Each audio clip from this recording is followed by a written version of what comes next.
हे friends, very good morning. मैं आशुतोष गुप्ता स्वागत करता हूं आप सभी का हमारे ऑफिशियल यूट्यूब चैनल ए स्क्वायर अकेडमी पर। फ्रेंड्स, आज के सेशन में हम लोग शुरुआत करने वाले हैं प्रैक्टिस सेट 6.3 के बारे में।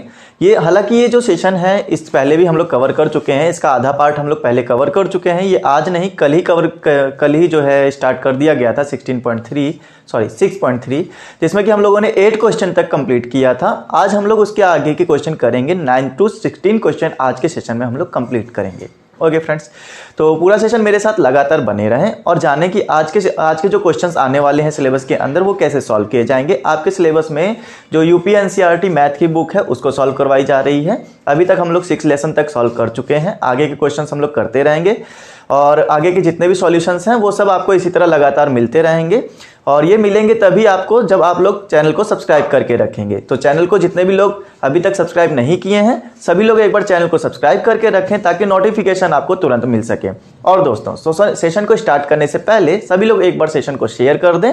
और चलिए शुरुआत करते हैं आज के सेशन में हम लोगों ने कुछ चीज़ें लास्ट टाइम में ही जानी थी कि समरूप के ऊपर डिपेंडेंट हमारे कितने कसौटियां होती हैं। 4 तरह की कसौटी मैंने बताई थी, जिसमें मैंने SSS, SS और AAS और AAA वाली कसौटियां मैंने आपको सिखाई थी। आपको बताया था कि side angle angle side angle और एंगल साइड कैसे किया जाता है, ये चीज़ें मैंने आपको सिखाई थी। आज हम लोग उसी के बेस पर जो आगे के क्वेश्चंस हैं उनको सॉल्व करेंगे। तो स्टार्ट करेंगे हम लोग क्वेश्चन नंबर 9 से। दोस्तों, क्वेश्चन नंबर 9 से पहले मैं आपको एक चीज़ ये बता दूं कि आप लोगों ने 8 तक क्वेश्चन कंप्लीट कर लिए हैं। जिन बच्चों ने अभी तक मेरे से क्वेश्चन नंबर 8 तक नहीं सीखे हैं, ठीक है, पुराना सेशन अगर आपने नहीं देखा है तो उनको देख लें ताकि आपको पता चले कि हम लोग 9th में क्या करने वाले हैं और पुराने सेशन में हम लोगों ने क्या क्या नया सीखा था। ओके, चलिए तो स्टार्ट करेंगे क्वेश्चन नंबर 9 के साथ में। हम लोग यहाँ पर क्वेश्चन नंबर 9 ये कह रहा है कि आकृति 6.39 में ABC और AMP 2 समकोण त्रिभुज हैं। समकोण आप जानते हैं 90 डिग्री पर एक ट्रायंगल ऐसा जिसमें कि कोई ना कोई एक एंगल 90 डिग्री का होगा। समकोण त्रिभुज हैं जिनके कोण B और M समकोण हैं। B और M जो है समकोण है। समकोण का मतलब क्या होता है? 90 डिग्री होना। कौन कौन से हैं जरा हम लोग देख लें। 6.39 आपको फिगर बना के दिया गया है। यहाँ पर बहुत ही आसान से एक फिगर आपको यहाँ पे समझाया गया है जो कि इस तरह से बनाया गया है। राइट, ऐसा फिगर एक बनाया गया है जिसमें हम लोग को ABC दिया गया है, A, B और C। दूसरा क्या दिया गया है? M और P दिया गया है जो कि यहाँ पर है हमारे पास में। अच्छा, M और P हमारे पास में कुछ इस तरह से है। 90 डिग्री पर लेना है हमको, राइट। तो 90 डिग्री पर मेरा कुछ ऐसे आ जाएगा। मान लेते हैं मेरा ये आ गया M और P, ठीक है। ओके फ्रेंड्स, तो आपको दिखेगा ये भी 90 डिग्री पर है, ये भी 90 डिग्री पर है। तो इस तरह का कुछ 2 ट्रायंगल हमारे सामने दिए गए हैं जहां पर आपको ABC, यहां पर एक B पर 90 डिग्री दिख रहा है, PAM जहां पर M पर आपको 90 डिग्री दिखेगा। यही पूरा क्वेश्चन ने कहा है। आपको करना क्या है? आपको इसमें करना ये है कि पहला क्वेश्चन ये बोलता है, आपको दिखाना है कि भाई ट्रायंगल ABC जो है वो समरूप है। किसका समरूप है? ट्रायंगल AMP का समरूप है। राइट फ्रेंड्स, चलिए क्या करेंगे हम लोग करने के लिए उसको जरा समझते हैं। तो यहाँ पे करने के लिए आपको ABC और AMP 2 ट्रायंगल दिए गए हैं। दोनों ही ट्रायंगल समकोण हैं। आप देख सकते हैं अगर ABC की बात की जाए या AMP की बात की जाए, दोनों ही समकोण हैं। राइट, करने के लिए मैंने कहा था कम से कम 3 चीजें आपको इसमें इक्वल दिखानी होती है। इन दो ट्रायंगल जो हैं, इन 2 ट्रायंगल्स में 3 चीजें इक्वल आएंगी। अगर 3 चीजें इक्वल आती हैं तो पूरा का पूरा ट्रायंगल हम लोग समरूप बता देते हैं, मतलब सबका सब फिर इक्वल हो जाता था। राइट, तो करने के लिए सबसे पहले हम लोग ध्यान देंगे ABC में और AMP में। दोनों ट्रायंगल को एक अलग अलग नजरिए के साथ देखें कि कौन सी चीज इसमें एक समान दिख रही है। आप कहेंगे सर ABC में सबसे पहली बात तो ये है कि इसमें एक 90 डिग्री का एंगल छुपा हुआ है। इसी तरह से AMP में भी 90 डिग्री का एंगल छुपा हुआ है। आप इन चीजों को समझ सकते हैं, ठीक है, फील कर सकते हैं, बता सकते हैं कि हाँ सर ऐसा ऐसा है। आगे देखिए, तो हल करने के लिए हम लोग कहेंगे त्रिभुज ABC तथा त्रिभुज AMP में। क्या है AMP में? जरा देखें।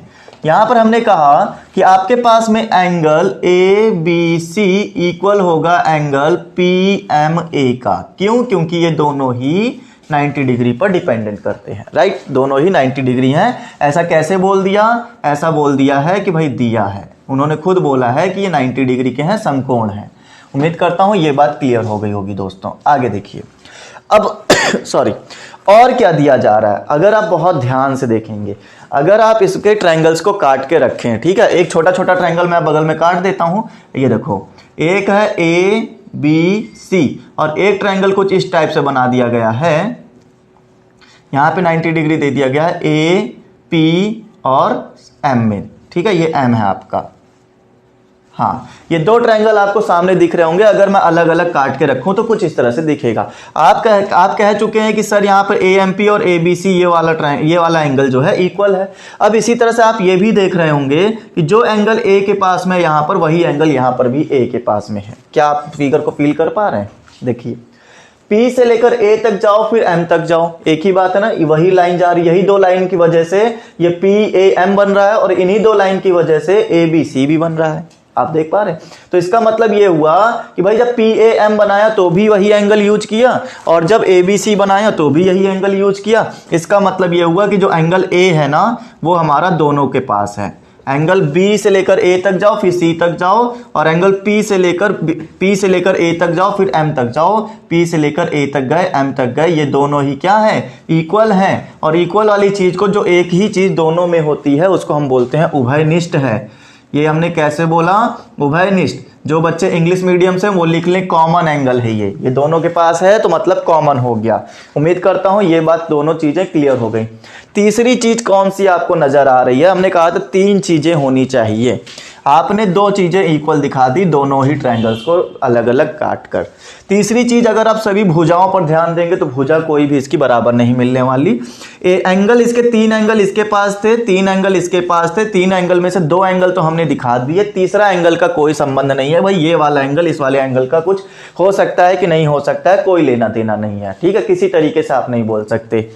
तब क्या करें?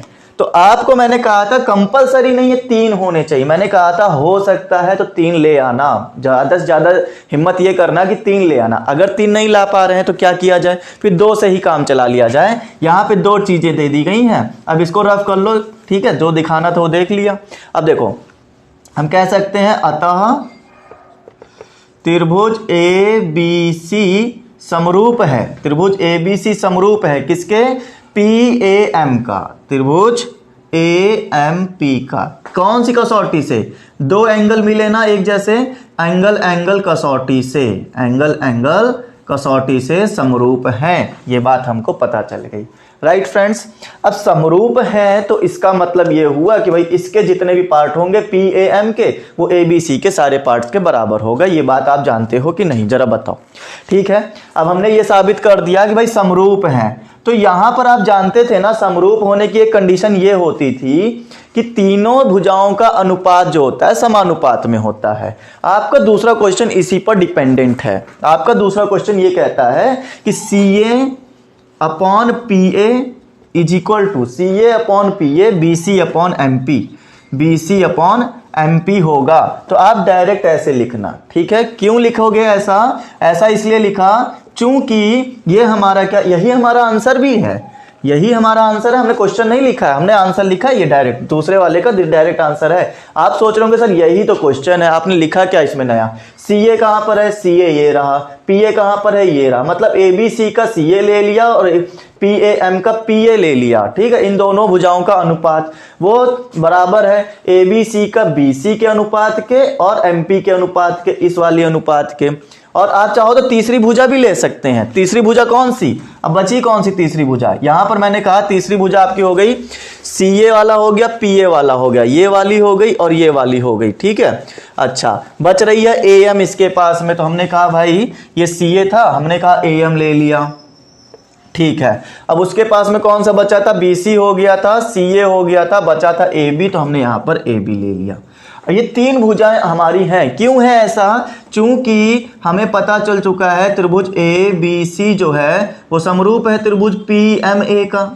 इस वजह से इनकी भुजाओं में समानुपात का प्रमेय लग जाएगा, समानुपातिका हो जाएंगी इनकी भुजाएं। अब हो जाएंगी तो आप सिर्फ इतना ले सकते हैं कि नहीं, हमको उससे मतलब नहीं है, आप सिर्फ इतना ले लो, अतः CA upon PA is equal to BC upon MP। यही तो आपको दिखाना था, प्रूफ हो गया दोस्तों। खत्म हो गई बात। यही आपको दिखानी थी। हमने कहा दूसरे वाले क्वेश्चन में ये चीज हम लिख सकते हैं। क्यों लिख सकते हैं? क्योंकि ABC जो है PMA का समरूप है। अब समरूप है तो इसका मतलब इनकी भुजाओं में एक अनुपात होगा। वो अनुपात के जरिए हम लोगों ने सिर्फ इतनी चीज ली है जिसकी कि हमें जरूरत थी। राइट फ्रेंड्स, उम्मीद करते हैं पूरा क्वेश्चन समझ में आ गया। कुछ भी ज्यादा हार्ड नहीं था, यही करना था आपको। आ गया होगा। अब चलते हैं आगे क्वेश्चन नंबर 10 पर। अगर आ गया है, समझ में आया है, ठीक है, तो आप कमेंट करके यस नो में जवाब दे सकते हैं, हाँ सर आया है या नहीं आया है। चलिए अगला क्वेश्चन देखते हैं। क्वेश्चन नंबर 9 के बाद आ गया क्वेश्चन नंबर 10।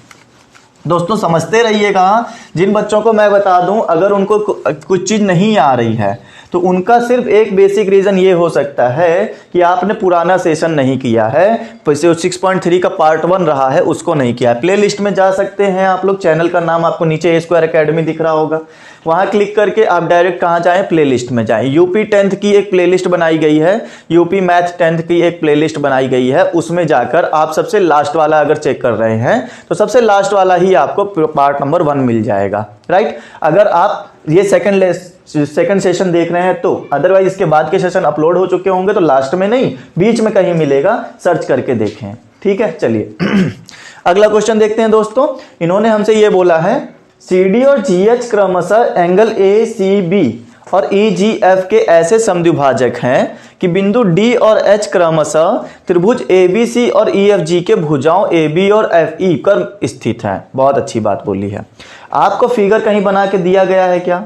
इसमें फिगर का नंबर कहीं नहीं लिखा है, इसका मतलब इसका फिगर नहीं दिया गया है। हमें बनाना पड़ेगा। ठीक है, हम एक फिगर बनाएंगे और समझेंगे।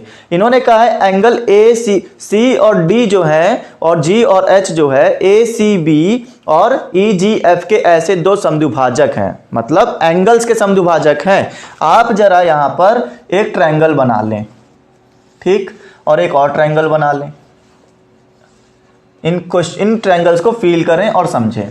इन्होंने कहा है कि C और D, G और H जो है इन एंगल्स के समद्विभाजक हैं। ठीक है, ये मान लिया C से लेकर D तक एक लाइन खींची, G से लेकर एक H तक लाइन खींची और इस एंगल के ये समद्विभाजक हैं, मतलब एंगल ACB। तो मैंने यहाँ A दे दिया, ये B दे दिया। ACB का ये जो CD है वो समद्विभाजक है। आप देख रहे होंगे 2 बराबर भागों में टूट चुका है। ठीक है, फिर उसके बाद आपको बोला गया है कि यहां पर EGF का, यहां पर आपने ले लिया EG और F का, EGF का समद्विभाजक है कौन? G और H, मतलब यहां पर एक लाइन खींचनी पड़ेगी। यदि बिंदु D और H, ठीक है, ये हमने लाइन खींच दी। अब इन्होंने बोला है कि यदि बिंदु D और H जो है क्रमशः त्रिभुज ABC और FEG, ABC FEG ये दो त्रिभुजों के भुजाओं AB और FE पर स्थित है। AB पर स्थित है और FE पर स्थित है। बिल्कुल सही बात लिखी है और सही बात बनी भी है। तो आपको इस स्थिति में अगर इन्होंने ऐसा बोल दिया, यदि त्रिभुज ABC वो समरूप भी दिया गया है FEG का, FEG का समरूप है, ऐसा भी इन्होंने बोला, मतलब ABC उठा लो और FEG उठा लो, ये समरूप है। अब समरूप होने का क्या मतलब होता है कि इनके सभी के सभी पार्ट इनके सभी के सभी पार्ट्स के बराबर होंगे। मतलब इसके कोई भी पार्ट उठा लो, ABC का पार्ट उठा लो और FEG का पार्ट उठा लो, कोई भी, वो दोनों के दोनों क्या होंगे? समरूप होंगे। ऐसी बात हमें बता दी गई है।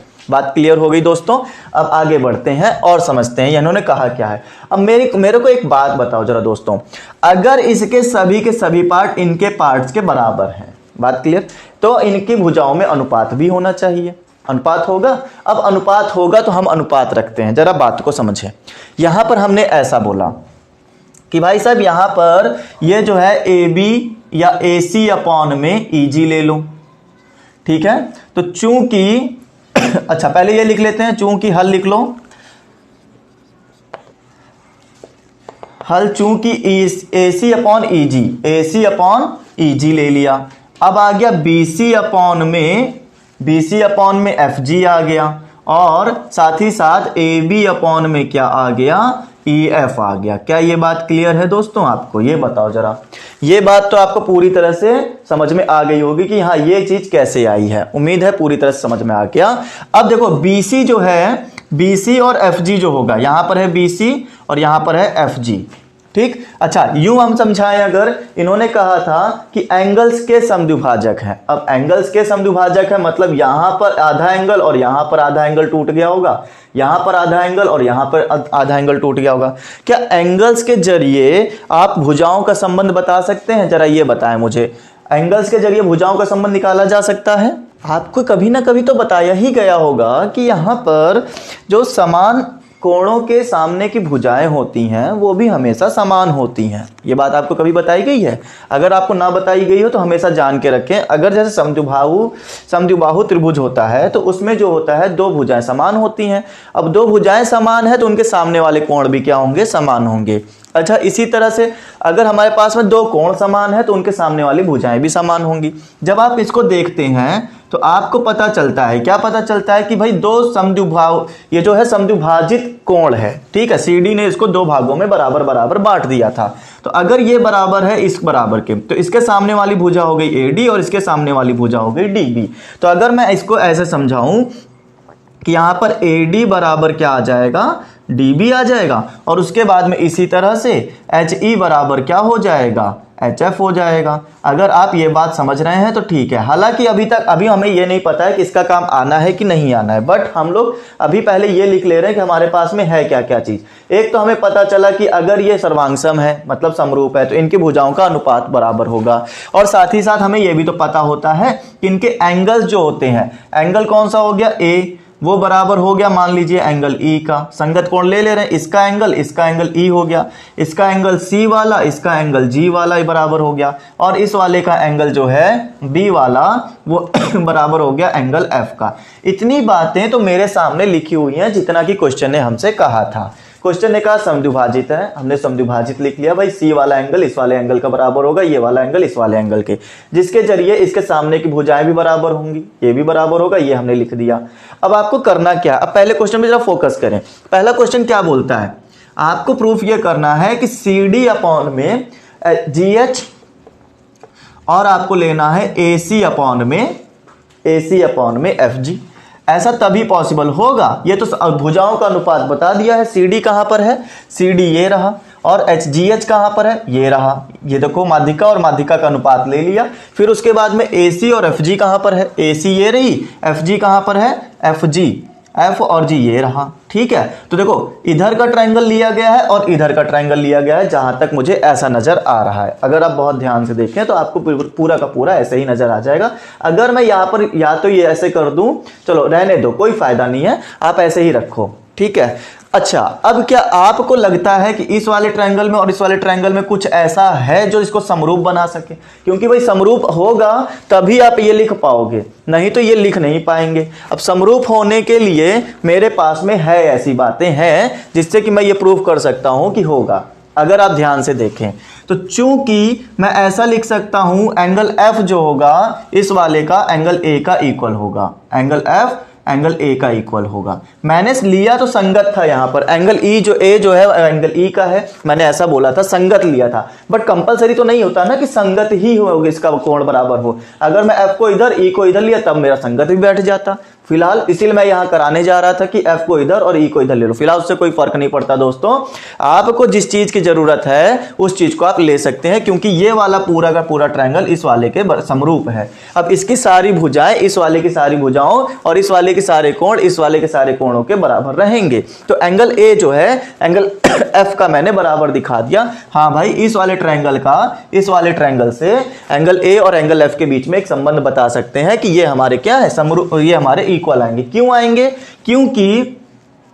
क्योंकि हमारे पास में बताया गया है त्रिभुज ABC जो है वो समरूप है त्रिभुज GEF का, GEF का समरूप है, ये मुझे बता दिया गया है, राइट। अच्छा, दूसरी बात और कहां से आएगी? अब पुनः देखो यहाँ पर फिर से पुनः हमने ये कहा था कि आपके पास में देखो, अगर मैं इस ट्रायंगल की बात करूं तो ये वाला एंगल और ये वाला एंगल क्या हो सकता है? या नहीं, इधर वाला लो, क्योंकि ये वाला त्रिभुज चल रहा है ना, इधर वाला लो। तो मैंने ये कहा कि भाई देखो मेरे पास में एंगल C और एंगल G तो था ही, angle C equal to angle G था, ठीक है। ऐसा मैंने कब ये मैंने कैसे लिखा, एंगल सी और एंगल जी कैसे लिखा, एंगल सी और एंगल जी ऐसे लिखा, क्योंकि यही चीज नोट कर देना, ये जो ऊपर लिखी है इसी को नोट कर देना, क्योंकि ये समरूप है, इसी वजह से तो एंगल सी और एंगल जी। लेकिन मैंने एंगल सी जो है पूरा लिया है दोस्तों, यहाँ पर ये एंगल सी पूरा लिया है, बट मेरा ट्रायंगल जो है उसमें तो आधा ही एंगल है, इसमें तो आधा ही एंगल है, तो क्या हम आधा करें इसको? तो आधा लेने के लिए मैंने इसको 2 से डिवाइड कर दिया, ठीक है, पूरी इक्वेशन को 2 से डिवाइड कर दिया, जिससे g का आधा हो जाएगा। तो क्या मैं g का जो आधा वाला पार्ट है ये वाला, इसको मैं एफ जी एच लिख सकता हूं, एंगल एफ जी एच लिख सकते हैं। अब देखो दोनों तरफ डिवाइड किया तो फर्क नहीं पड़ता हमको, ठीक है। एंगल सी वाले में क्या मैं इधर वाला पार्ट ले सकता हूँ, सी का आधा कितना है, ये है आधा, तो ए सी डी ले लो, एंगल ए सी डी ले लो। ये देखो मेरे पास में इस वाले ट्रायंगल का आधा एंगल ये आ गया, इस वाले ट्रायंगल का आधा एंगल ये आ गया, तो ये वाला इसके साथ में, ये वाला ऊपर वाला इसके साथ में इक्वल दिख गया। 2 चीजें, तीसरी चीज हो और चाहे ना हो फर्क नहीं पड़ता, 2 चीजें निकल आई, 2 चीजों से ही हम ये बता सकते हैं कि भाई ये जो ट्रायंगल है, अतः ट्रायंगल, कौन सा ट्रायंगल लिया था हमने, A D C, triangle A D C वो समरूप है एफ जी एच का, ट्रायंगल एफ जी एच का। अगर समरूप है तो इनकी भुजाओं का अनुपात जो होगा वो बराबर होगा। तो मुझे भुजाएं चाहिए, बहुत ध्यान से देखना, कॉरेस्पॉन्डिंग लेना चाहो तो कॉरेस्पॉन्डिंग ले सकते हैं, नहीं कॉरेस्पॉन्डिंग लेना चाहते तो जैसा क्वेश्चन में दिया वैसा लेके चलें। C D upon G H दिया है, मतलब सी डी को जी एच के साथ ले लो, सी डी को जी एच के साथ ले लिया। AC और FG चाहिए, AC को FG के साथ ले लो, इसका FG ले लो ये वाला, ठीक है, AC को FG के साथ ले लिया, और बची हुई भुजा हमारे पास में AD हो गई और FH हो गई। तो AD और FH ये मेरे पास में 3 भुजाओं का अनुपात निकल आया। क्लियर दोस्तों, ये बात समझ में आ गई। अच्छा अब आपको चूंकि अच्छा F और H है, हाँ F और H है, अब आपको इसकी कोई जरूरत नहीं है, तो इसको क्या करो हटा दो, इतनी ही जरूरत थी, यही हमको प्रूफ करके दिखाना था। तो आप लिख सकते हो अतः, यहां पे लिख दो, दोबारा यहां पे लिख लो, इस चीज का कोई काम नहीं बचा। अतः सी डी अपॉन में G H is equal to A C upon में एफ जी। ये क्वेश्चन खत्म हो गया, ऐसे ही करना था और इसमें कुछ भी नहीं है। आपने समरूप दिखा दिया, समरूप की कंडीशन कहती है कि इनकी भुजाओं का अनुपात जो होगा समानुपात में होगा। क्लियर, ओके, ये बात खत्म हो गई। दूसरा क्वेश्चन देखें, क्वेश्चन नंबर 2, इसी का सेकंड पार्ट है, 10th का ही क्या है, सेकंड पार्ट है। अब जरा, अब ये चीजें क्लियर हो गई ना, ये रफ कर दिया, कोई दिक्कत नहीं इससे।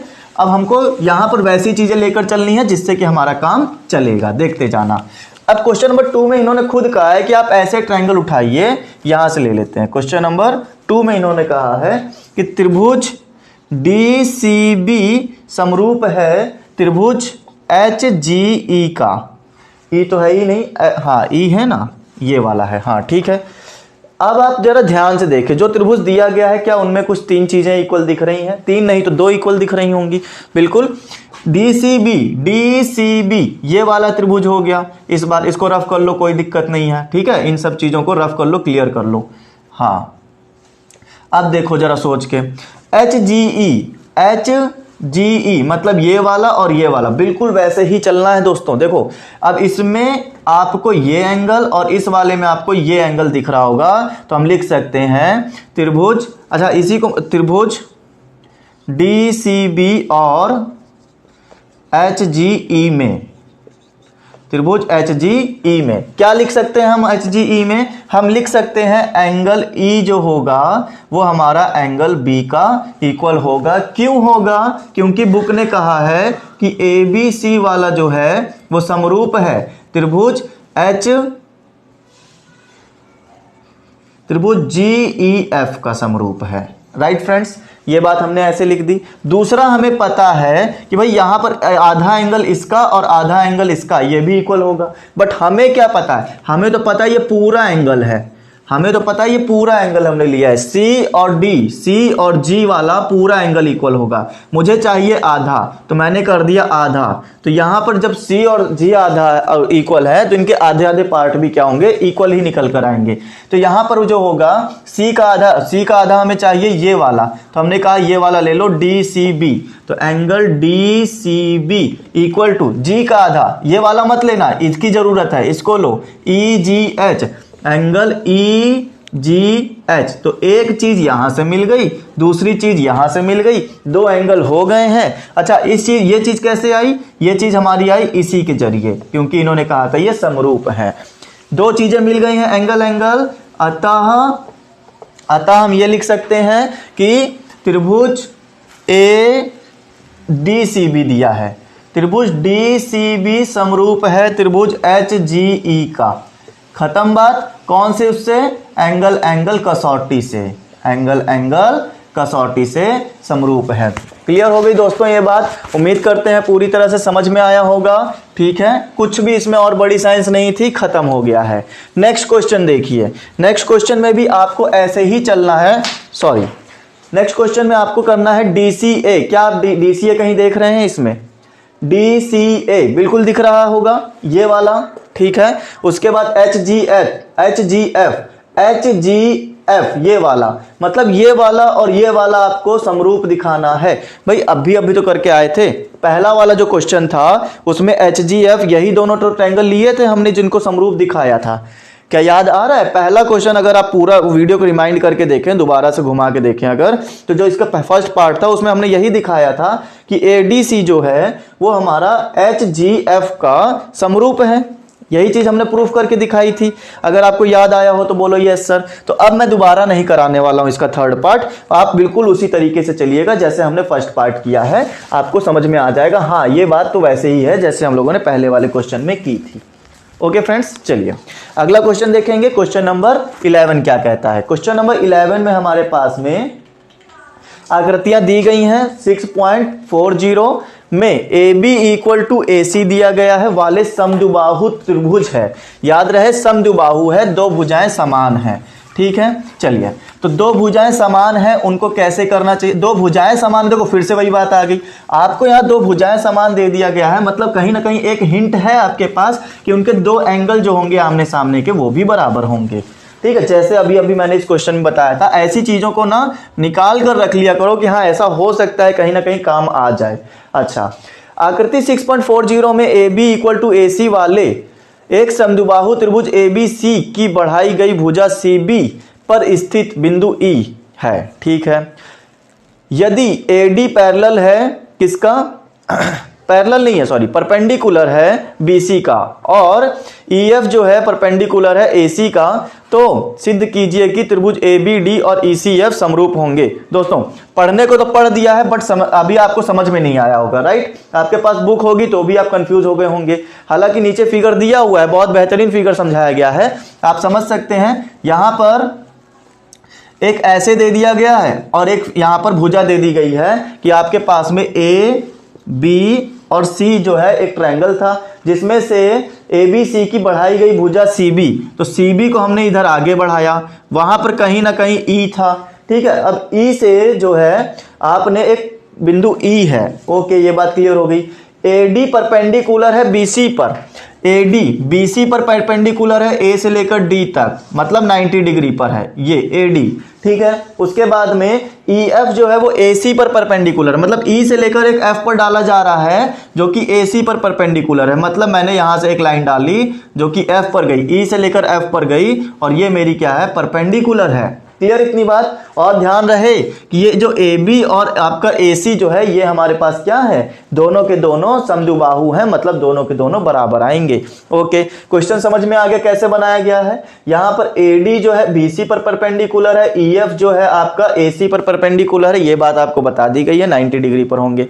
ABD और ECF, ट्रायंगल ABD और ECF ये दोनों ही ट्रायंगल आपके समरूप आने चाहिए, मतलब इन दोनों में आपको कोई तीन चीजें बराबर दिखानी पड़ेंगी। तो ABD को जरा ध्यान से देखें, ABD डी, मतलब ये पूरा ट्रायंगल, ठीक है, ये वाला पूरा ट्रायंगल, ठीक है। ECF को ध्यान से देखें, ये रहा ECF, क्लियर इतनी बात दोस्तों।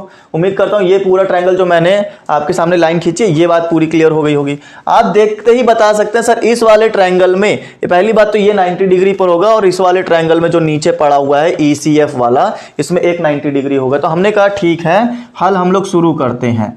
हल करने के लिए त्रिभुज ABD और त्रिभुज ECF के बारे में बात करना शुरू की, जिसमें हमको पता चला कि एंगल ADB जो आया वो एंगल EFC का इक्वल आएगा, क्योंकि ये दोनों ही परपेंडिकुलर है, मतलब कि 90 डिग्री पर है, ठीक है। तो ये मुझे पता चल गया, ये वाला एंगल और इस वाले एंगल का इक्वल आएगा, ओके। अच्छा, एक और चीज है इन दोनों में, क्या है वो दोनों में एक चीज आप देखोगे, ABC वाले में अगर आप ध्यान से देखें तो आपके पास में एक एंगल ये है, एक एंगल यहां पर ये है, और एक एंगल यहां पर ये है। और उसी तरह से ABD में अगर आपने ध्यान से देखा हो तो आपके पास में एक एंगल यहां का मिलेगा, एक एंगल आपको ये मिलेगा आधा वाला, और एक एंगल आपको ये मिलेगा, जिसका कि आप यूज कर चुके हैं, राइट फ्रेंड्स। कैसे करेंगे आगे? और कोई दूसरी चीज है जो कि आपको मिल रही हो यहां पर? देखिए, देख कर बताइए कि कुछ है ऐसा जो मिल रहा हो, मुझे तो नहीं मिला अभी तक। ADB और EFC में एक ही चीज मिल गई है हमको, ये 90 डिग्री का है। अच्छा, इन्होंने हमसे कहा था ये समद्विबाहु है, क्या समद्विबाहु से हम कोई काम ले सकते हैं? अब बताइए, समद्विबाहु से कोई काम लिया जा सकता है? बिल्कुल लिया जा सकता है। अब आ गई चीज समझ में, बताएं कैसे? बताएं, देखो ये जो है समद्विबाहु है, समद्विबाहु है तो इसका ये एंगल जो होगा वो इस वाले एंगल का इक्वल होगा।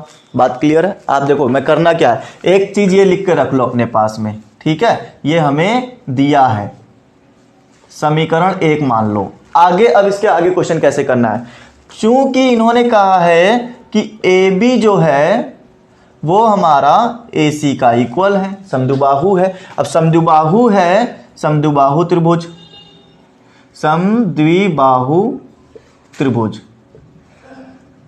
ठीक है, समद्विबाहु त्रिभुज हो गया। अब भुजाएं बराबर है तो इनके अपोजिट और इनके सामने वाले जो एंगल होंगे वो भी बराबर होंगे। AB के सामने वाला है C, तो एंगल C बराबर है AC के सामने वाला है एंगल B, तो एंगल B के बराबर होगा। क्या ये बात क्लियर है आपको? पूरी तरह से समझ में आती है ये बात, ठीक है। तो C जो है, एंगल C जो है वो एंगल B का बराबर आएगा। मैं उम्मीद करता हूं ये बात आपको पूरी तरह से समझ में आ गई होगी दोस्तों। अब आप जरा ध्यान से देखें अगर, तो आपको देखने को मिलेगा कि यहां पर जो C है वो मेरा EFC का एक एंगल है, EFC का एक एंगल है। अगर मैं यहां से एक चीज आपको दिखाऊं, अतः क्या मैं ऐसा लिख सकता हूं कि ABC वाले ट्रायंगल को अगर आप ध्यान से देखें तो एंगल ACB आएगा, ACB। ये मैंने ट्रायंगल ABC से लिया है, बहुत ध्यान से समझना। ABC से मैंने बोला कि आपके पास में जो है ACB जो है वो इक्वल होगा यही वाला ट्रायंगल, अगर आप EFC के अकॉर्डिंग देखें एंगल ECF का इक्वल होगा, क्योंकि भाई ये वाला जो है ना एंगल, ये हमारा ACB में भी काम कर रहा है और ECF में भी काम कर रहा है, ठीक है। बट अब आप सोच रहे होंगे सर हमें तो ABD में चाहिए था, आपने तो ये C वाला निकाल दिया लफड़ा। लेकिन आप जरा ध्यान से देखें, इस वाली इक्वेशन में हमने क्या प्रूफ किया है? इस वाली इक्वेशन में हमने कहा कि जो हमारे पास में समद्विबाहु के कारण ये वाला जो एंगल है ABC का, ACB वाला जो एंगल है, ये मेरा एंगल इस वाले एंगल के बराबर है, जो कि आपका ADB में आता है। ADB में आता है तो मैं यहां पे लिख सकता हूं कि समीकरण 2 दी गई है, समीकरण 2 से। अच्छा, अगर अभी भी ना समझ में आया हो तो इस वाली चीज को मैं कैसे लिखूंगा जरा आप समझें। इस वाली चीज को मैं ऐसे लिखूंगा, AB के सामने वाला एंगल था ये वाला, तो ACB लिख लो, एंगल ACB लिख लिया। AC के सामने वाला एंगल था ये वाला, तो ABC लिख लिया एंगल। ये बात क्लियर होती है? तो क्या अब आप समझ के बता सकते हैं कि भाई ACB जो है ये वाला, इसकी जगह पे मैं ABC यूज कर सकता हूं, ABC यूज कर सकता हूं, इसको वैसे ही रहने दो। ये देखो एक चीज मिल गई कि इसका ये वाला जो एंगल है ABD, अच्छा ए बी सी ले लो, चलो ए बी सी ले लिया, तो अभी तो मेरा EC की बात की जा रही है जो कि मेरा ADB के अंदर है, इतने ही एंगल की, ठीक है। एक एंगल ये मिल गया ABC वाला।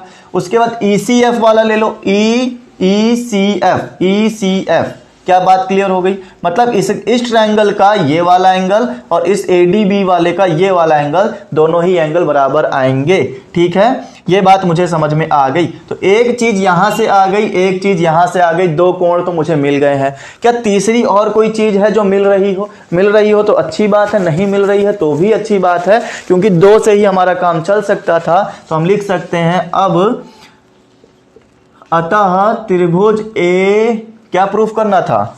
BD समरूप है त्रिभुज ECF का। कौन सी कसौटी से? डबल एंगल की कसौटी से, एंगल कसौटी से ये क्या है? समरूप है। खत्म हो गया यहीं पर क्वेश्चन। उम्मीद करते हैं दोस्तों पूरी तरह से समझ में आ गया होगा। क्वेश्चन नंबर 11, देखो मैं आपको पहले बता दूं आपके दिल पे क्या बीत रही होगी, मैं फील कर सकता हूं। ये क्वेश्चन ना आपको आधे तो पल्ले पढ़ रहे होंगे, आधे नहीं पढ़ रहे होंगे, बट आप यकीन करो इन क्वेश्चंस को करने का और कोई तरीका नहीं है। ये ऐसे ही आपको करने हैं। आपको जो यहाँ समझाया जा रहा है, ACB एंगल्स, लाइन्स, ये जो समझाई जा रही है, आपको ऐसे ही करना पड़ेगा। थोड़ा सा बोरिंग हो सकता है, बट यकीन मानो कि अगर आपने वीडियो को 2 बार अच्छे से देखा और समझा, एक एक चीज को मेरे साथ साथ लगाया अगर, ठीक है। देखो करने का तरीका क्या होता है, वीडियो सामने चल रहा है, ठीक, आप उसको पॉज कर दो, पॉज करके आप क्वेश्चन नंबर 11 पढ़ो, अच्छे से पढ़ो, फिर उसके बाद में आप उसको सॉल्व करने की कोशिश करो। जितना हुनर है ना अंदर, टैलेंट जितना है, सब निकाल के रख दो, सब इस क्वेश्चन के अंदर लगा दो। देखो आप आ रहे कि नहीं, बस 2 चीजें इक्वल दिखानी है आपको, बस 2 चीजें इक्वल दिखानी है। और किस बेस पर इक्वल दिखा सकते हैं वो चीज आप ढूंढ के ले आओ कि बस 2 चीजें कैसे इक्वल आ जाएं, कि मैं ECF और ABD में 2 चीज ऐसी कौन सी इक्वल दिखा सकता हूं, किस जरिए से इक्वल दिखा सकता हूं। वो जरिया मैंने आपको यहां समझाया है। आपने वीडियो पॉज करके अपनी पूरी ताकत लगा दी करने की, ठीक है, बहुत अच्छी बात है। ये जो आपने किया ना, ये समझ लीजिए आपके अंदर 90% का कॉन्फिडेंस भर दिया कि आपको ये क्वेश्चन आ जाएगा अब, ठीक। अब आपने वीडियो को फिर से प्ले किया, प्ले करने के बाद में उन चीजों पर फोकस करें कि जो मैंने बताई हैं और आप वो चीज नहीं सोच पाए हैं, क्योंकि अगर क्वेश्चन नहीं हुआ है तो इसका मतलब आप उस चीज को नहीं सोच पा रहे हैं जो हम आपको दिखाना चाहते हैं, ठीक। अगर आपने क्वेश्चन कर लिया है तब तो मुबारकबाद मिलनी चाहिए। क्वेश्चन वीडियो को फॉरवर्ड करके तुरंत क्वेश्चन नंबर 12 पर आ जाओ, और 12 पर भी आपको क्या करना है, पहले वीडियो को पॉज करना है, फिर से उसको अपने हाथ से लगाना है। अगर लग गया तो बहुत अच्छी बात है, वरना सीखें कि हमने ये क्वेश्चन कैसे करवाया है, राइट। आपके पास सामने सॉल्यूशन है, डायरेक्ट सॉल्यूशन देखने से मतलब नहीं है, आप पहले अपने आप को देखें कि आप कर पा रहे हैं कि नहीं कर पा रहे हैं, राइट फ्रेंड्स। अगर आप कर पा रहे हैं तो बहुत अच्छी बात है, आप समझ लीजिए। और देखो यहां पे मैं एक और बात बता दूं, क्वेश्चन नंबर अभी हम लोग पढ़ने जा रहे हैं 12। इससे पहले के जितने भी क्वेश्चन आए हैं, कुछ भी ऐसा नया नहीं लगाया गया है जो आपको पता ना हो। आपको सारी बातें पता है, घुमा फिरा के सब कुछ बताना वही होता है जो आपको पता है, बताने के तरीके बदल जाते हैं, ठीक है। तो आप ये ना समझें कि क्वेश्चन नंबर 12 मेरे से हो नहीं पाएगा, आप करने की कोशिश करें, आपसे जरूर होगा, क्योंकि आपके पास उतना नॉलेज अब आ चुका है कि जो आपको जरूरत है इस क्वेश्चन को करने के लिए, राइट। तो आप क्वेश्चंस को करने से पहले अपने आप को इतना प्रिपेयर कर लें, इतनी प्रैक्टिस कर लें कि क्वेश्चन वीडियो देखने से पहले आप खुद से वो क्वेश्चन को 90% तक समझ पाएं कि क्वेश्चन कहना क्या चाहता है, ठीक है। बाकी है कुछ नहीं, लाइंस हैं, एंगल्स हैं, कैसे कैसे एक एंगल दूसरे एंगल से रिलेट कर रहा है, कैसे कैसे एक भुजा दूसरे भुजा से रिलेट कर रही है, यही सी चीजें यहां पर दिखाई गई हैं। 3 चीजें बराबर लानी होती हैं, 2 चीजें ही आ जाती हैं, उतने में ही हमारा दिल खुश हो जाता है कि हाँ यही करना है। क्या 2 चीजें भी लाना बहुत मुश्किल है क्या? हाँ, यहाँ पे 3 टाइप के ट्रायंगल बनाए गए, जिसमें 2 ही टाइप के ट्रायंगल आपको चूज करने थे। उम्मीद करता हूं कि मेरी समझाई हुई बात आपको समझ में आ गई होगी और आप करने की कोशिश करेंगे अब इस चीज को, ठीक है। अपने ऊपर फॉलो करके देखिए, या तो मेरे साथ साथ लगाया करिए कि आप जब, जैसे ही मैंने कहा कि ये चीज आपकी इक्वल आ जाएगी, तो आप सोचो जरा कि ये चीज इक्वल कैसे आई है, 90 डिग्री यहाँ पे कहाँ मिला है। फिर सोचो कि समीकरण 1 में हमने कौन सा एंगल उठा के समझाया था और कौन सा एंगल हम यहाँ पर रिलेट कर पा रहे हैं, ठीक है। तो ये चीजें आपको बहुत अच्छे से खुद से आनी चाहिए। टीचर तो चलो समझाने को समझा देगा, बट आप कितना कर पा रहे हो ये चीज आपको देखनी पड़ेगी ना फ्रेंड्स। चलिए, तो क्वेश्चन नंबर 11 के साथ ही हम लोग समाप्ति करते हैं इस क्वेश्चन की और क्वेश्चन नंबर 12 पर चलते हैं। जो चीज़ मुझे बतानी थी मैंने आपको समझाई है। और अगर आपको फिर भी उसके बाद भी कोई क्वेश्चन नहीं आ रहा है, समझ में नहीं आ रहा है, तो आपके पास में कई सारी सुविधाएं हमने दे रखी हैं। आपको सोशल मीडियाज़ के लिंक आपको डिस्क्रिप्शन में दे दिए हैं, इंस्टाग्राम, व्हाट्सएप, कहीं भी आप चाहें तो हमारे साथ कॉन्टैक्ट कर सकते हैं, हमसे कुछ भी क्वेश्चन पूछ सकते हैं। ओके, चलिए क्वेश्चन नंबर 12 देखते हैं। और 12 में हमारे पास में इन्होंने क्या बोला है, जरा उसकी स्टडी की जाए। एक त्रिभुज ABC की भुजाएं AB और BC के तथा माध्यिका AD एक अन्य त्रिभुज PQR की क्रमशः भुजाएं PQ और QR तथा माध्यिका PM के समानुपाती हैं। बेटा समानुपाती हैं, ऊपर कुछ भुजाएं दे दी गई, नीचे कुछ भुजाएं दे दी गई, इनके समानुपात हैं, ऐसा इन्होंने बोला है। दर्शाइए कि त्रिभुज ABC जो है वो PQR का समरूप होगा, ऐसा हमें दर्शाना है। चलिए देखिए करना क्या है, पहले तो त्रिभुज बना लो अपने सामने, जो कि आपको बनाकर दिया गया है, आपको खुद से नहीं, इन्होंने खुद बोला है कि ऐसे ऐसे त्रिभुज बनाना है, B, A और C। साथ ही में इन्होंने ये बोला कि यहाँ पर एक D है। ओके, फिर उसके बाद त्रिभुज थोड़ा सा गलत हो गया है दोस्तों, क्योंकि इन्होंने माध्यिका की बात की है। माध्यिका लगनी चाहिए कि हाँ माध्यिका है। माध्यिका का मतलब होता है कि शीर्ष से डाली गई ऐसी भुजा जो सामने वाली भुजा को दो बराबर भागों में बांट रही हो, ऐसी माध्यिका होनी चाहिए।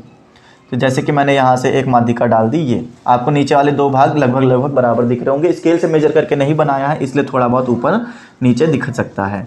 ABC आपको बता दिया। उसके बाद में ये हमारे पास में एक ट्रायंगल और दिया गया है PQR, जिसमें आपको P से लेकर एक और माध्यिका दी गई है PM। ठीक है, कहा क्या है क्वेश्चन है, आपको बताएं कि इसमें समानुपात है किसके किसके बीच में। इन्होंने ये कहा है कि हमारे पास AB और BC तथा माध्यिका AD, त्रिभुज ABC की भुजाएं AB और BC, ABC ये था, AB और BC मतलब इसकी और इसकी बात की गई है, तथा माध्यिका AD एक अन्य त्रिभुज, और माध्यिका AD ले लो, ठीक है, और अन्य त्रिभुज पर चलो, PQR की क्रमशः, PQR ले लो और क्रमशः, क्रम से पकड़ना, पहले इन्होंने AB कहा था तो हमने AB पकड़ लिया, और उसका जो है PQ के साथ में मतलब इसके साथ में, फिर उसके बाद QR मतलब इसके साथ में, ये जो हमने बाद में AC पकड़ा था इसके क्रम में आ रहा है QR, और फिर माध्यिका PM ले लो, ये रहा PM, और PM जो है हमारा इस वाले के साथ में समानुपाती हैं, ऐसा इन्होंने बोला है। तो क्या दिया है, इन्होंने कहा है कि AB का अगर मैं अनुपात निकालूं तो PQ के साथ में, और उसके बाद AC का अनुपात निकाल लूं तो PR के साथ में, और AD अनुपात अगर निकाला जाए तो वो आपका PM के साथ में समानुपाती है, ऐसा इन्होंने खुद बोला है। क्या ये बात समझ में आ गई आपको। AC, हाँ, तो AC जो हो गया ये वाला हो गया, उसके बाद AB हमारा ये वाला हो गया, और AD हमारे पास में ये बीच वाली हो गई। उम्मीद करते हैं दोस्तों ये बात आपको पूरी तरह से समझ में आ गई। आगे देखें, दर्शाइए कि त्रिभुज ABC जो है वो PQR का क्या है, समानुपाती है, ये आपको दर्शाना है। बहुत बढ़िया बात है। अच्छा, अब आप जरा मुझे ये बताएं कि आपको माध्यिका से क्या संबंध समझ में आता है। माध्यिका से हमें ये, अच्छा ये जो चीज़ थी ये हमें दिया गया था, ये हमने ऐसे लिखा है दोस्तों, ठीक है। अब आपको ABC में और PQR में जो है दिखाना है कि ये जो है हमारे समानुपात में है, मतलब क्या बोलते थे उसको, सर्वांगसम और समरूप, हाँ सॉरी समरूप है, ये हमारे समरूप में है। अब समरूप में होने के लिए कोई तीन चीजें बराबर होनी चाहिए, ABC में और PQR में। तो देखो अगर मैं आपको दिखाना चाहूं तो वैसे तो ये प्रूफ हो ही चुका है, ऑलरेडी प्रूफ हो चुका है, क्योंकि A और B का अनुपात P और Q के अनुपात के है, जो कि आपको यहां दिख रहा है। एक चीज का तो अनुपात मिल चुका है, हमें क्या चाहिए होता है, समरूप दिखाने के लिए तीन भुजाओं का अनुपात चाहिए होता है, जिसमें से दो भुजाओं का अनुपात मिल ही चुका है। तो मैं साइड और साइड का जो प्रमेय लगाकर सीधा बोल सकता हूं कि भाई ये जो है हमारा अनुपात में है, इस वजह से ये त्रिभुज ये वाले त्रिभुज का समरूप होगा। अब AC वाला जो है PR के साथ में, ये देखो इस वाले से ही मेरा खाली खत्म हो सकता है। अब AD और PM जो दिया गया है इसका क्या काम आएगा, जरा इसके बारे में जाना जाए। तो AD ने जो किया है वो BD और BC को दो बराबर भाग में बांट दिया है।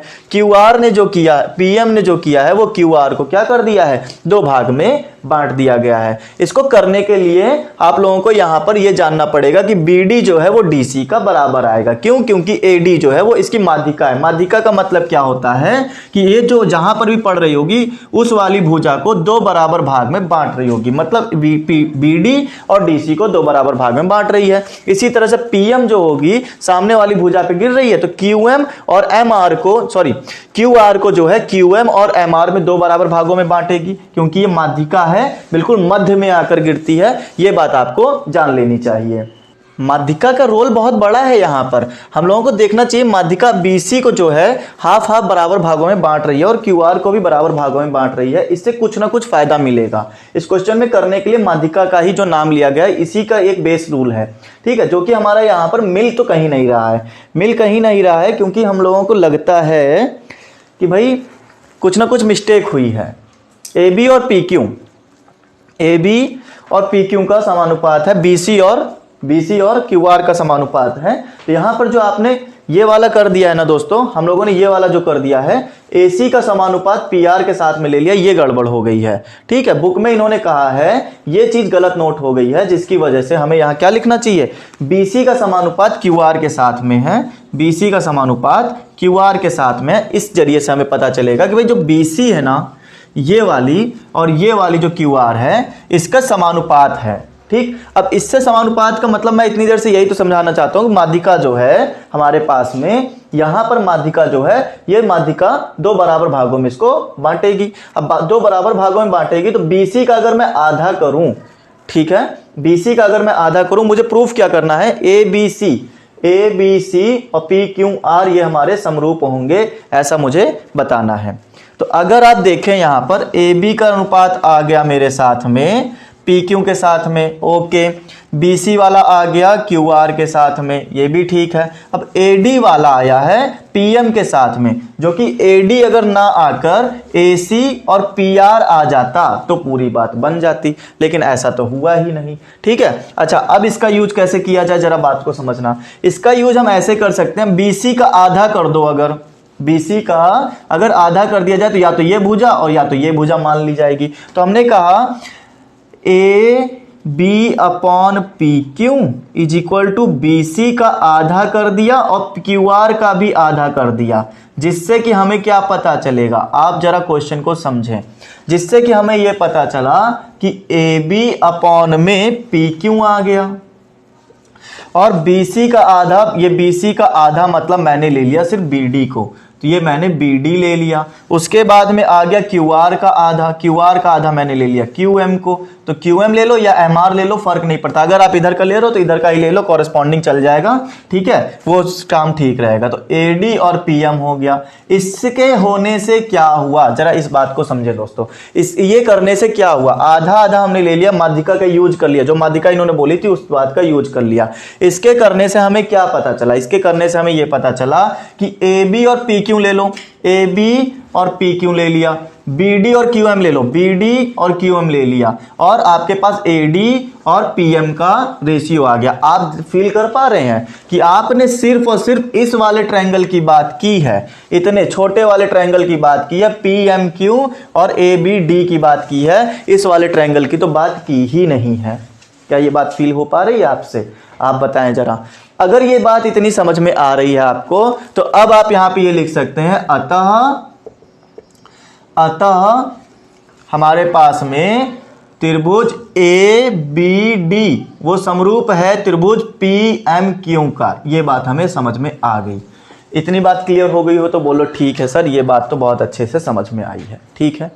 अच्छा, ये समीकरण मैंने बना दिया एक, ठीक है, ये समीकरण मेरे पास में क्या बन गया, एक बन गया। अगर मुझे इसका कहीं काम आएगा तो मैं जरूर लूंगा। अब जरा आगे और समझें। अगर आप ध्यान से देखें तो यहां पर जो है AB और PQ हमारी इन दोनों में यूज हो चुकी थी। उसके बाद में आपको यहां पर क्या ये चीज क्लियर होती है कि आपके अगर यहां पर ABP और PMQ, ABD है बेटा, ये D है, ABD और PMQ ये वाले एंगल अगर समरूप हैं तो इनकी सबकी सब भुजाएं और सारे के सारे कोण भी बराबर होंगे। क्या ये बात क्लियर होती है आपको, बताइए जरा। ये बात अगर आपको क्लियर होती है तो आप ये कह सकते हैं कि सर यहाँ पर ये जो चीज दी गई है ना और ये जो चीज दी गई है ये एंगल हमारे बराबर हो सकते हैं। क्यों? क्योंकि ये दोनों त्रिभुज क्या हैं? समरूप हैं। ये बात समझ में आती है? अगर ये बात क्लियर हो गई तो आप लिख सकते हैं अब पुनः हम ये कह सकते हैं कि नहीं कि एंगल ए बी सी बराबर होगा एंगल पी क्यू आर का। ऐसा क्यों कहा हमने? क्योंकि हमने अभी अभी प्रूफ किया है कि भाई ये जो है समरूप त्रिभुज के भाग हैं, ये और ये समरूप है, तो इसका मतलब इसका एंगल ये और ये वाला एंगल क्या होगा? ये दोनों ही बराबर होंगे। ये बात समझ में आ गई हो तो बोलो यस सर। अब आप थोड़ा सा अपने दिमाग पर जोर डालें। अभी थोड़ी देर पहले आपने पढ़ा है कि ए बी और पी क्यू का अनुपात है, और अब अभी अभी आपने ये भी पढ़ा था कि BC और QR का भी अनुपात है। BC और QR का अनुपात ये हमें दिया है। कहाँ दिया है? ये देखो भाई, यहीं तो दिया था। ये देखो दिया था, हमने इसका यूज नहीं किया, बस इसका यूज नहीं किया। बट क्वेश्चन ने ये तो बोला था कि AB और PQ, BC और QR हमें दिया गया। AB का PQ के साथ ले लो, BC का QR के साथ ले लो। ये दो भुजाएं जो हैं वो हमारे अनुपात में है। आप जरा सोच के देखें, समरूप होने की कंडीशन क्या कहती है? हमें चाहिए ABC पूरे में, PQR पूरे में, तीन चीजें बराबर आनी चाहिए। मैंने दिखा दिया कि भाई इस ABC का AB और इस PQR का PQ का अनुपात मिल गया। इस ABC का BC और इस PQR का QR का अनुपात मिल गया, जो कि दो भुजाओं से समानुपात हो गया। मतलब डबल S लग गया, यहाँ पर दो S आ गए, साइड का अनुपात आ गया। और ये देखो सामने लिखा हुआ है कोण, तो दो साइड और एक एंगल, इस PQR का एक एंगल ये वाला, ABC का एक एंगल ये वाला, और ये दो भुजाएं, ये दोनों तीनों हमारे क्या हैं? बराबर हैं। इसलिए हम कह सकते हैं अतः त्रिभुज ABC समरूप है त्रिभुज PQR का। कौन से टेस्ट से? दो साइड आ गई, एक एंगल आ गया। ऐसे AS कसौटी से प्रूफ होता है दोस्तों। ये बात खत्म हो गई। उम्मीद है कि पूरी तरह से क्वेश्चन समझ में आ गया होगा। कुछ भी इसमें ऐसी चीज नहीं थी जो ना समझ में आई हो। क्लियर है? अगर आ गया है तो कमेंट करके यस नो में आंसर देते रहें। चलिए क्वेश्चन नंबर 13, 14, 15 और 16, अभी 4 क्वेश्चन है। 4 क्वेश्चन देखते रहिए, कैसे हम कराने जा रहे हैं उन चीजों को समझिएगा, फील करिएगा। चलिए तो क्वेश्चन नंबर 13 भी हमारा इसी जरिए होगा। ठीक है, अब देखें हम करते कैसे हैं उसको। क्वेश्चन नंबर 13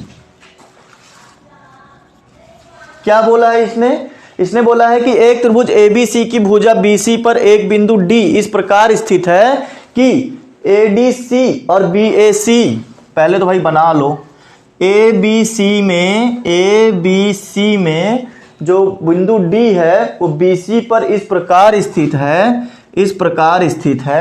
कि एंगल ADC और BAC, यहां पे लाइन खींच लें, एंगल ADC मतलब ये वाला एंगल और BAC मतलब ये वाला एंगल हमारा बराबर है। दर्शाइए कि CA स्क्वायर और CB डॉट CD होगा। क्या दर्शाना है कि CA का स्क्वायर ले लो, CB और CD हमारा होगा। डॉट का मतलब है बेटा मल्टीप्लाई में है, CB इंटू CD होगा, ये हमें दर्शाना है। क्या किया जाए? कर तो बस एक ही काम सकते हैं कि आप ना दो त्रिभुज पहले तो काट लो यहां पर। ठीक है, दो त्रिभुज काटे जाए। देखो कैसे काटेंगे। एक तो हमें यहां पर ये बात बोली है ABC, जहां पर ये BAC वाला ये एंगल, और एक बात ऐसे बोली है कि यहां पर इसका एक एंगल ये AD और C।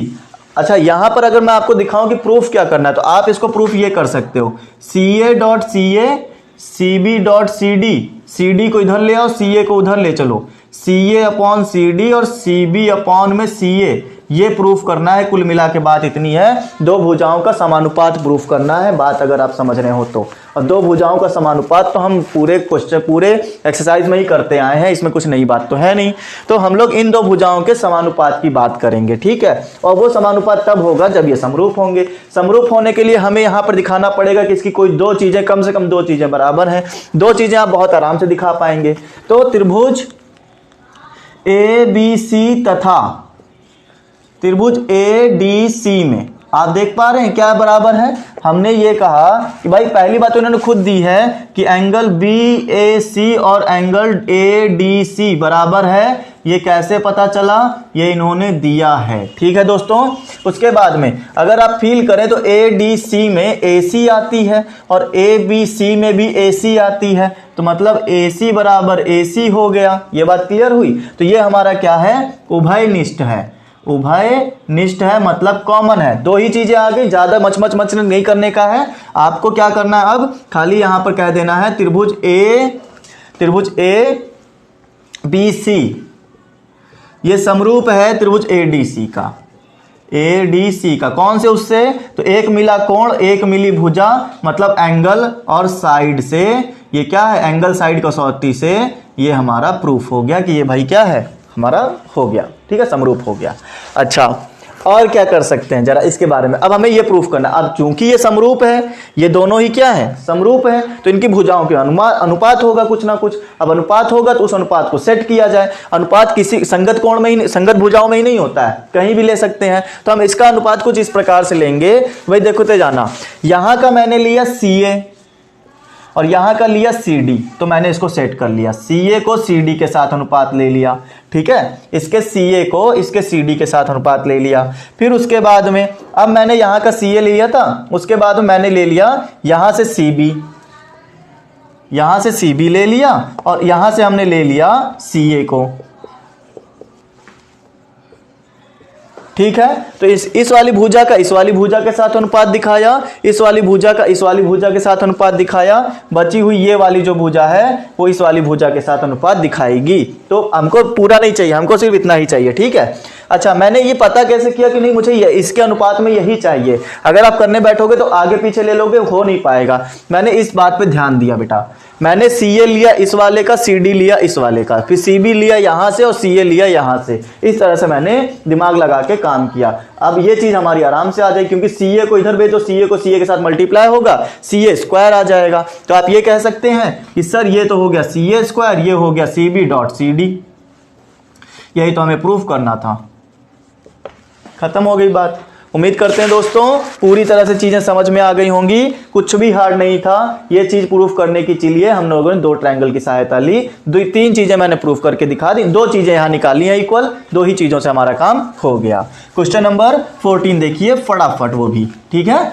अगर पसंद आ रहा है, समझ में आ रहा है, सेशन काम का लग रहा है तो शेयर जरूर कर देना, साथ ही साथ पसंद आ गया हो तो लाइक कर देना दोस्तों। ठीक है, ठंडी बहुत हो रही है, घर में बैठ के आराम से बिस्तर के अंदर पढ़ते रहिए, मजे लेते रहिए ठंडी के साथ में मैथ लगाने का। आगे देखिए, चलिए, एक त्रिभुज ABC की भुजाएं AB और AC की माध्यिका AD, अच्छा ठीक है, एक अन्य त्रिभुज की भुजाएं PQ और PR तथा माध्यिका PM के क्रमशः समानुपाती हैं। दोस्तों क्वेश्चन फील हुआ हो तो ये क्वेश्चन पूरा का पूरा आपका क्वेश्चन नंबर 12 की तरह है। 12 में मैंने यही सब सिखाया है। ठीक है, माध्यिकाएं यहां भी बोली गई हैं। तो क्वेश्चन नंबर 12 और 14 को कोरिलेट करिएगा जरा और देखिएगा क्या कुछ अलग बात बोल रहा है। मुझे तो लगता है क्वेश्चन कॉपी हुआ है, बस एक वर्ड की फर्क डाल दी गई है। उसको आप फील करिए, क्वेश्चन को एब्जॉर्ब करिए अपने अंदर, जरा समझिए क्वेश्चन क्या कहना चाहता है, करके दिखाइएगा। पूरा का पूरा 12 है, डिट्टो कॉपी है बेटा, आप कर सकते हो, इस बात का यकीन करो। ठीक है, आप इस चीज को पूरी तरह से फील कर लो कि हाँ ये क्वेश्चन हम करके आ चुके हैं, और करने की कोशिश करो, बिल्कुल कर पाओगे। अगर नहीं हो पा रहा है तो आप हमसे बता सकते हैं, अगले सेशन में जब भी हम आएंगे तो आपको इस क्वेश्चन के बारे में समझाएंगे। ये क्वेश्चन आपके लिए होमवर्क छोड़ा है, क्योंकि ये क्वेश्चन आपको 12 नंबर में दिया गया है। ओके, चलिए अगला क्वेश्चन स्टार्ट करेंगे। क्वेश्चन नंबर 14 नहीं, क्वेश्चन नंबर अब 15 स्टार्ट करेंगे। क्वेश्चन नंबर 15 में हमसे क्या बोला है, जरा उसके बारे में जान लें आप लोग। लंबाई 6 मीटर वाले एक ऊर्ध्वाधर स्तंभ की भूमि पर छाया की लंबाई 4 मीटर है। दोस्तों बात को जरा समझिएगा, बहुत अच्छे से समझिएगा, कैलकुलेटिव क्वेश्चन है। ठीक है, ये प्रूफ वाला नहीं है, कैलकुलेटिव है, इसको समझना बहुत जरूरी है। एक 6 मीटर लंबा एक स्तंभ खड़ा हुआ है, उसमें 4 मीटर की परछाई बनती है, उसकी छाया बनती है, जबकि उसी समय एक मीनार की छाया की लंबाई 28 मीटर है। मीनार की ऊंचाई बताइए कितनी होगी। बात को जरा समझिए, आपसे कहा गया है कि दो मीनार हैं, दो मीनार समझो, या इन्होंने क्या बोला है, एक स्तंभ है, ये वाला स्तंभ है, ये मीनार समझ लेते हैं। ठीक है, हमने कहा ये हमारे पास में मीनार दिया गया है। ठीक, तो ये मेरे पास में मीनार हो गया और ये मेरे पास में स्तंभ हो गया। कहीं पर सूरज चमक रहा है भाई, आखिर छाया बनेगी तो सूरज की ही वजह से बनेगी, तो ये मेरे पास में इसकी छाया बन रही है इनकी। अच्छा, छाया बन रही है तो इसमें जो है 15 मीटर वाला जो स्तंभ है उसकी छाया 4 मीटर की बनती है। अब खंबा तो ऊपर की तरफ नापा जाता है, छाया जो होगी जमीन पर बनेगी 4 मीटर की छाया बनती है। और उसी के साथ साथ हमें यह भी समझाया गया कि और उसी समय जिस समय ये काम हो रहा है उसी समय ये मीनार के साथ भी एक घटना होती है कि यहाँ पर 28 मीटर की छाया बनती है। तो बताना ये है कि इस मीनार की ऊंचाई कितनी होगी, ये बताना है भाई। देखो ये दोनों ही एक साथ काम कर रहे हैं तो जरूर इनके बीच में कोई ना कोई संबंध होगा। ठीक है, सूरज जो होता है एक साथ जब रोशनी डालता है तो सब चीजों को एक अनुपात में बढ़ाता है। अगर आपने देखा हो कि दो हाथ, अगर मान लो हाथ है, ठीक है, हाथ की लंबाई चौड़ाई और पीछे परछाई की, ये बात मैंने आपको जब लेसन शुरू हुआ था 6.1 प्रश्नावली हो रही थी तभी मैंने आपको ये सब बातें बताई थी। अगर जैसे एक हाथ है तो हाथ के ऊपर जैसे जैसे टॉर्च मारते हो आप, जैसे जैसे टॉर्च नजदीक लाते हो हाथ तो चलो नहीं बढ़ता है, ठीक है, लेकिन हाथ की जो परछाई है वो हाथ के अनुपात में बढ़ती जाती है। हाथ के अनुपात में जैसे जैसे इसके बीच की दूरी कम होती जाएगी वैसे वैसे हाथ की परछाई बड़ी होती जाएगी। जैसे जैसे पीछे आते जाओगे हाथ की परछाई उसी अनुपात में कम होती जाएगी जिस अनुपात में इसकी लंबाई चौड़ाई लाइट के अपेक्षा कम होगी। ये बात समझ रहे हो? तो मतलब ये है कि सूरज उसी समय इसका और इसका क्या कर रहा था, एक कुछ घटना कर रहा था कि जब 15 मीटर लंबाई का एक खंबे की 4 मीटर ये दे रहा था तो उसी समय मीनार की जो छाया थी वो 28 मीटर थी। तो मीनार की ऊंचाई कितनी होनी चाहिए उस अनुपात में, जरा बताओ। तो अनुपात लेने के लिए हम डायरेक्ट तो नहीं बोल सकते कि भाई ये और ये क्या है, दोनों बराबर, हम ऐसे डायरेक्ट तो नहीं बोल सकते। अब कैसे बोलेंगे कि भाई ये और ये दोनों बराबर है हमारे पास में, ठीक है। तो करने के लिए हमें यहां पर क्या दिखाना पड़ेगा कि ये दोनों चीजें हमारी समरूप हैं, हमें ये दिखाना पड़ेगा। अब वो कैसे दिखाया जाए, जरा बात को समझना। आप जरा ये समझें कि जो भी मीनार और जो भी स्तंभ खड़ा होगा, आखिर जो खड़ा होगा तो वो तो 90 डिग्री पर ही खड़ा होगा। तो यहां पर जो है 90 डिग्री का एक एंगल बनेगा, ये बात तो आपको समझ में आनी चाहिए। ABC PQR, मैंने दो चीजें ले ली, ABC और PQR। ABC और PQR को समरूप दिखाने के लिए मैं ये कह सकता हूं कि त्रिभुज ABC तथा त्रिभुज PQR में क्या कहा जा सकता है, ABC और PQR में मैं ये कह सकता हूं एंगल B जो होगा एंगल Q का इक्वल होगा, क्योंकि ये दोनों 90 डिग्री होंगे। और जरा समझें, जब भी कोई सूरज, कोई क्या एक ही सूरज होता है, अगर सूरज रोशनी फेंक रहा है तो सब चीजों पे एक बराबर एंगल से रोशनी फेंकता है। बात समझ में आई? सब चीजों से बराबर एंगल पर रोशनी फेंकेगा, मतलब जब यहां पर वो परछाई डाल रहा होगा तो इसके बीच में ये जो एंगल बन रहा होगा ये हमारा इक्वल होगा, ठीक है। अच्छा, तो हम यहां पे डायरेक्ट बोल सकते हैं एंगल A जो होगा वो एंगल P का इक्वल होगा, ठीक, क्योंकि ये हमारा क्या है, ये हमारा एक परछाई वाला कोण है। इसको ये समझे कि इसी के एंगल के थ्रू हमारी क्या बन रही है, परछाई बन रही है, तो वो एंगल जो होगा हमारा क्या होगा, इक्वल आएगा। अच्छा, उसके बाद में अगर आपको दो चीजें इक्वल मिल गई हैं तो तीसरी चीज पे क्यों माथापच्ची करना। अगर आप ये बात समझ गए हैं तो आप ये कह सकते हैं त्रिभुज ABC जो होगा वो हमारा समरूप होगा त्रिभुज PQR का। अगर समरूप है ये दोनों, यहां से बात हमने ले ली कि एंगल एंगल प्रॉपर्टी लगाते ही हमें पता चला एंगल एंगल कसौटी से कि ये हमारे पास में समरूप है। अब समरूप है तो हम लोगों को ये पता होगा कि इनकी भुजाओं का जो अनुपात होगा वो बराबर होगा, ठीक है। अब भुजाओं का अनुपात निकाल लो, AB अपॉन PQ ले लो, AB अपॉन PQ ले लिया, और उसके साथ में BC अपॉन में QR ले लो, BC अपॉन QR। अब अच्छा ठीक है, AB अपॉन PQ ले लिया, BC अपॉन QR ले लिया, तो AB कितना आया, 15 आया, ठीक, और PQ कितना आ गया दोस्तों, PQ आ गया H, ये भी बात क्लियर हो गई, PQ आ गया H। उसके बाद में BC कितना आएगा, BC आ जाएगा 4, और QR कितना आ जाएगा, 28 आ जाएगा। उम्मीद करते हैं ये बात पूरी तरह से आपको क्लियर हो गई होगी, इसमें कुछ भी ऐसा नहीं था जो अब ना आया हो समझ में, ठीक है। अगर ये बात यहाँ पे समझ में आ गई है तो बोलो हाँ सर ठीक है, यहाँ तक पूरी तरह से क्लियर।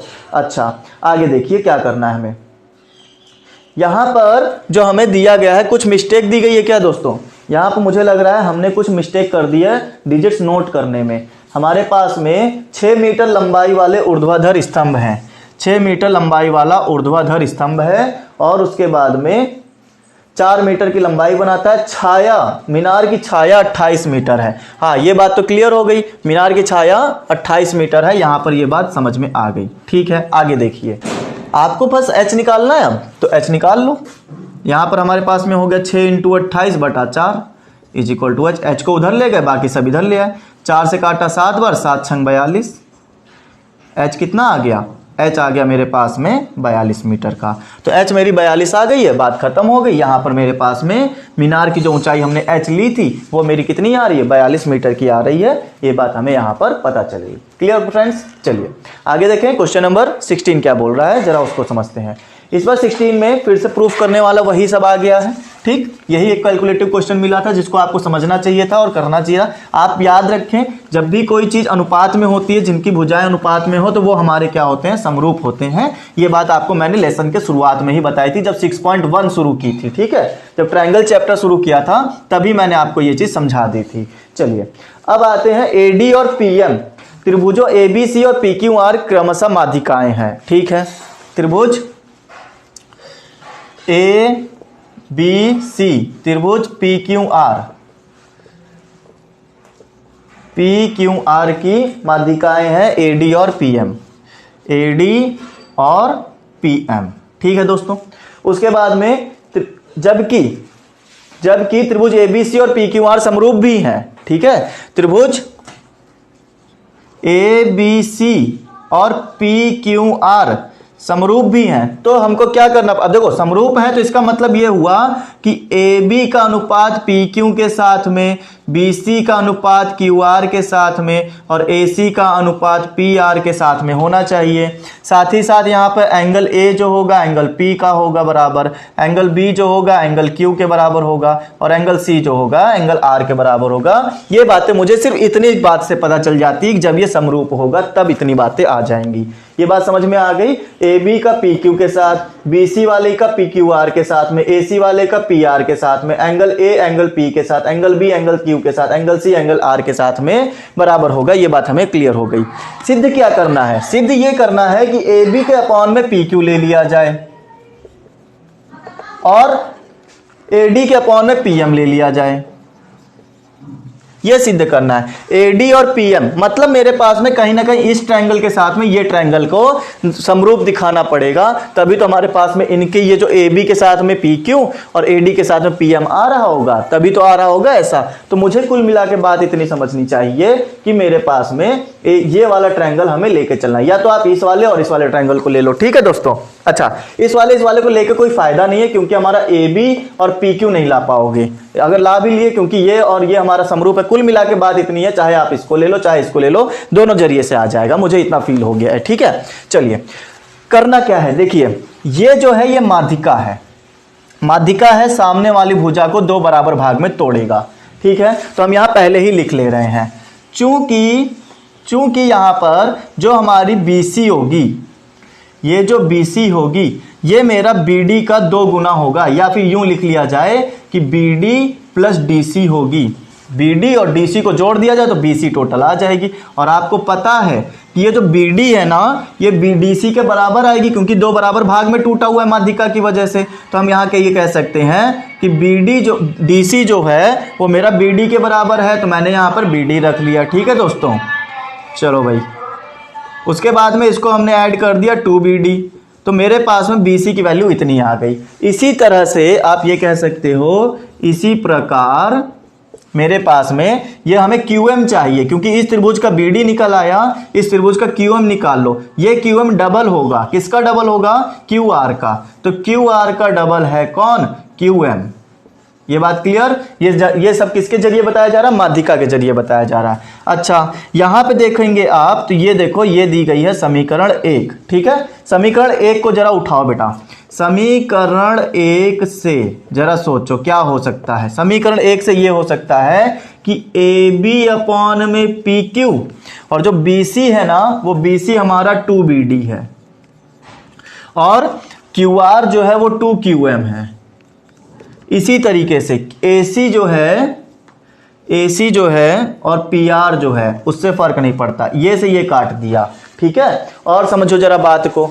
अच्छा, इस चीज को अब रफ कर दिया जाए, ये रफ कर दो, देखते जाना। ये रफ किया, वो हमने लिखा ए बी अपॉन में पी क्यू आ गया, बी डी अपॉन में क्यू एम आ गया, और ए सी अपॉन में पी आर आ गया, ए सी अपॉन में पी आर आ गया। क्या आप समझ पा रहे हैं? हमें ये ट्रायंगल और ये ट्रायंगल चाहिए था, इसमें मैंने ए बी को पी क्यू के साथ रिलेशन दिखा दिया, और ए डी जो बी डी है उसका क्यू एम के साथ, मतलब इस वाली और इस वाले का, इस वाले का और इस वाले का मैंने जो है रिलेशन दिखा दिया, इनका अनुपात दिखा दिया। दो चीजें मुझे अनुपात में मिल गई। तीसरी चीज मिल रही कहीं दोस्तों? ये देखो, दो चीजें मुझे अनुपात में मिल गई हैं, दो साइड मुझे मिल गए हैं। तीसरी चीज मैं ये कह सकता हूं, ए बी सी और पी क्यू आर दोनों ही समरूप थे, तो इनके सब के सब एंगल भी समरूप थे। इसका मतलब इसका ये वाला जो एंगल था बी वाला, उसके क्यू वाले एंगल का इक्वल होगा। ये देखो लिखा हुआ है, एंगल बी वाला एंगल क्यू वाले का इक्वल होगा। अगर ये इक्वल है तो ये जो बी है वो हमारा ए डी बी का ही तो एक एंगल है, और क्यू वाला पी एम क्यू का ही तो एक एंगल है। अगर दोनों ही एंगल हैं तो हम लोग लिख सकते हैं एंगल बी और एंगल क्यू भी हमारा क्या है? इक्वल है। ठीक है, और तब हमको ये पता चल गया, क्या पता चल गया? कि हमारे पास में दो साइड इक्वल हो गए और एक एंगल इक्वल हो गया। इस जरिए से त्रिभुज ए बी डी समरूप हो जाएगा त्रिभुज पी क्यू एम का। कौन सी प्रमेय लगा दें? दो साइड आ गई और एक एंगल आ गया, दो साइड और एक एंगल, मतलब एस ए एस कसौटी से मेरा प्रूफ हो गया। उम्मीद करता हूं दोस्तों पूरी तरह से चीजें क्लियर हो गई होंगी। यहां तक हमने पूरा का पूरा काम कर लिया है, राइट? खत्म बात, समझ में आ गया? यही चीज, इस तरह का क्वेश्चन आप इससे पहले भी करके आ चुके हैं। जब माध्यिका वाला क्वेश्चन किया था तब भी हमने यही चीज करवाई थी, जस्ट इसका उल्टा करवाया था। यहां पर हमने 2 से गुणा करवाया है, ठीक है, और वहां पर हमने 2 से भाग करवाया था, बस, और कुछ नहीं किया था। तो उम्मीद करता हूं दोस्तों ये चीज आपको पूरी तरह से समझ में आ गई होगी। आज के लिए इतना ही रखेंगे, क्वेश्चन नंबर 16 तक ही। आपका पूरा का पूरा जो 6.3 का एक्सरसाइज था वो खत्म हो गया है। आज हमारा सेकंड पार्ट में इसको हमने निपटा दिया है। हालांकि सेशन काफी लंबे रहे, क्वेश्चन नंबर 8 तक जब हमने पुराना सेशन किया था वो भी हमारा 1.5 घंटे के आसपास कुछ हो गया था। आज का भी सेशन हमारा 1.5 घंटे के आसपास हो गया है। फिलहाल ये खुशी की बात है कि 6.3 फाइनली हमारी खत्म हो गई है। तो अब मिलेंगे हम लोग नेक्स्ट सेशन के अंदर 6.4 के साथ में। ओके फ्रेंड्स, तो आज के लिए इतना ही रखा जाए। अगर आपको सेशन पसंद आया है तो शेयर जरूर करिएगा, मतलब पसंद आया है तो लाइक जरूर करिएगा, और अगर अच्छा लग रहा है तो आप इसको शेयर कर सकते हैं अपने दोस्तों के साथ में। उन्हें भी कुछ नई चीजें घर बैठकर मिल सकती हैं। कोरोना और ठंड के टाइम में दोनों ही आफत मचा रखे हैं, तो इस समय हम लोगों को ये जरूरी है कि घर में बैठकर ही सारी स्टडी करते रहें। ओके फ्रेंड्स, तो ये करने के लिए जरूरी है कि उन तक ये कंटेंट पहुंचाया जाए। तो आप लोगों से रिक्वेस्ट है कि आप इस सेशन को शेयर करें और अपने दोस्तों तक ये चीज पहुंचा दें। क्लियर? चलिए, तो आज के लिए इतना ही रखा जाए। जितने भी लोग मेरे साथ नए जुड़े थे, चैनल को सब्सक्राइब करके रखें। आने वाला सेशन आपको इसी के जरिए मिलेगा, नोटिफिकेशन तभी आएगा जब आप सब्सक्राइब करेंगे। ओके फ्रेंड्स, तो bye all of you, take care, stay home and stay safe.